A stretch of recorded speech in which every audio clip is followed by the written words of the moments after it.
Hello everybody, welcome to News Roundup number 85. It's been quite nice here today. We haven't actually had any rain, so the person in the first story, the lady in the first story, will be very, very happy. Britain has been suffering a winter deluge of rain, so spare a thought for Rachel Prince, a 26-year-old from Ripley in Derbyshire, who is, says the Daily Express, allergic to water. It would seem that even a single raindrop will bring Rachel out in a painful red rash, so with the UK experiencing its wettest winter in 200 years, things have been especially difficult, and she has been largely housebound. Rachel said, "I never go out without checking the weather, and because of the recent amount of rainfall we've had, I've been indoors a lot, which I hate.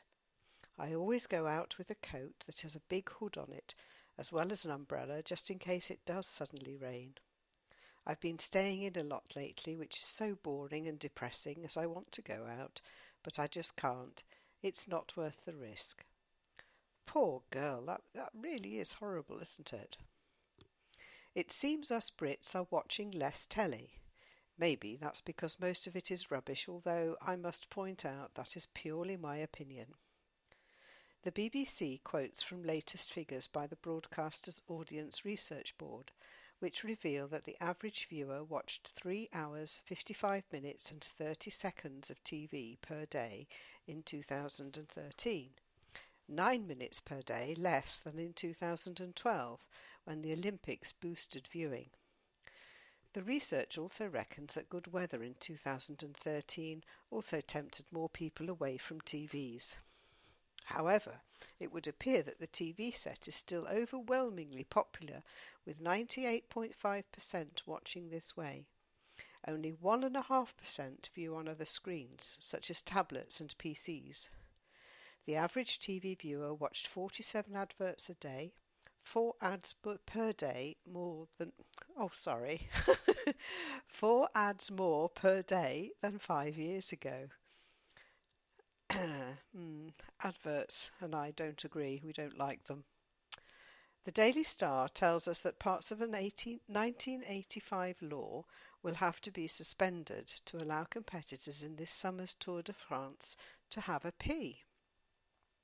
The first 3 stages take place in Britain, and plans have been put forward for siting around 300 loos on a protected common in Harrogate, North Yorkshire.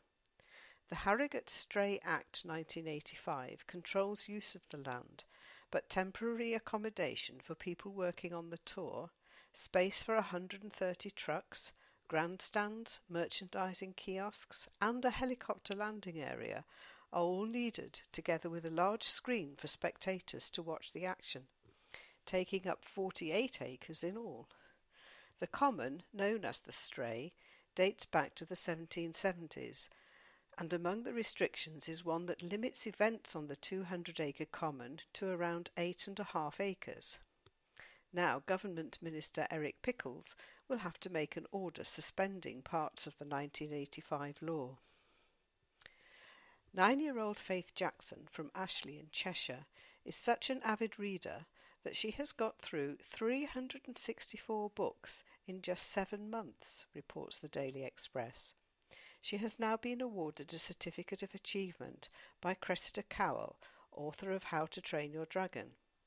Her mother, Lauren, said, "Faith says reading is just as stimulating as TV or computer games because you have to use your imagination rather than let the screen conjure it up for you.